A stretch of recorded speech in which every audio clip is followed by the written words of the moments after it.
আসসালামু আলাইকুম। সবাই কেমন আছেন? আশা করি সবাই ভালো আছেন। হঠাৎ বিকেলে বের হয়ে যাচ্ছি, যেহেতু আজকে ফ্রাইডে। আর ফ্রাইডেতে কি ঘরে বসে থাকতে ভালো লাগে? আজ কিন্তু অনেক বৃষ্টি হয়েছে, পুরো কিন্তু রাস্তাঘাট পুরো বন্যার মতো হয়ে গেছে। যেহেতু বিকালের দিকে একটু রোদ রোদ উঠেছে, তো ভালো মনে হচ্ছে যে একটু ঘুরে আসি। আর আজ যেন একটু বার্গার খেতে চাচ্ছে, তাই আমরা চলে আসলাম খিলগাঁওতে। সাবলাবের যে সাবওয়েটা, আজকে সেটা খাবো। আর বৃষ্টি হয়েছে, রাস্তায় পানি উঠেছে, তাতে কি, শুক্রবার বলে কিন্তু সবাই কিন্তু ঘুরতে আসছে। বিকাল সময় কিন্তু খিলগাঁওটা একটু জমজমাট হয়ে থাকে। আমার কাছে তো খিলগাঁও এলাকা খুবই ভালো লাগে।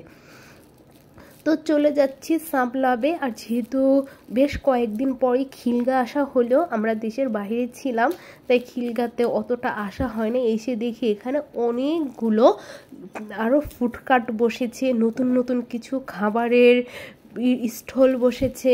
মানে দেখে খুবই ভালো লাগতেছে যে এগুলো আবার আস্তে আস্তে একদিন করে ট্রাই করতে হবে। এখনও কিন্তু রাস্তাঘাটের সাইডে কিন্তু পানি জমে আছে, আর যেগুলো চিপা গলি সেগুলো কিন্তু হাঁটু সমান পর্যন্ত পানি উঠেছে। তাই আমরা আজ বিশ্ব রোড করেই এসেছি।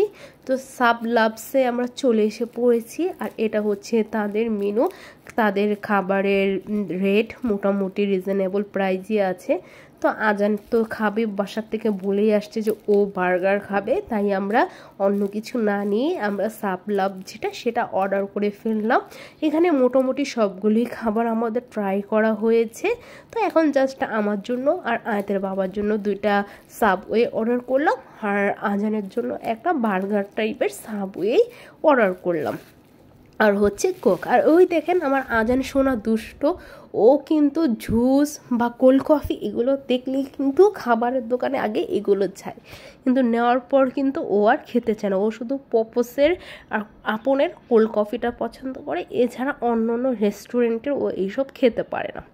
তো সাবলাবের কিন্তু দোকানটা মোটামুটি ভালোই বড় আছে, আর রাস্তার পাশে, রাস্তার সব কিছু দেখা যায়। তো বেশিক্ষণ সময় লাগেনি, 10 মিনিটের ভিতরেই কিন্তু আমাদের খাবারটা চলে আসলো। আর আমার কাছে সাবলাবার্স এই বার্গারটা কিন্তু খুবই ভালো লাগে। এটা আজানের জন্য ছিল মিনি, আর আমাদের দুজনের জন্য বড়। আর ওই যে কোক পেয়ে তো মহা খুশি, খাবারের থেকে কোকটাই হচ্ছে বেশি পছন্দ করে। তো আমি আর আয়তার বাবা দুজন মিলে খেয়ে নিলাম। আমার কাছে তো এই বার্গার থেকে আমার কাছে সাবওয়ে বার্গারটা সবচেয়ে বেশি মজা লাগে, কারণ এটা হচ্ছে একটু পুরো ফ্লেভার থাকে, স্মোকি ফ্লেভার, তাই খেতে কিন্তু খুবই ভালো লাগে। তো 3জন মিলে খাওয়া দাওয়া করে নিলাম। খাওয়া দাওয়া শেষ করে এখন রওনা দিয়ে দিচ্ছি বাসার উদ্দেশ্যে। আজ শুধু আজানের জন্যই বার্গার খাওয়ার জন্য বের হয়েছি। আর ওই যে দেখেন, বললাম যে রাস্তাঘাটে কিন্তু পানি, ওই যে আমরা খিলগাঁওর ভিতর দিয়ে যাচ্ছি, আর কিন্তু প্রত্যেকটা গলিতেই দেখা যাচ্ছে এখনও কিন্তু ভালোই পানি রয়েছে। আচ্ছা, এ পর্যন্তই রইল। আল্লাহ হাফেজ।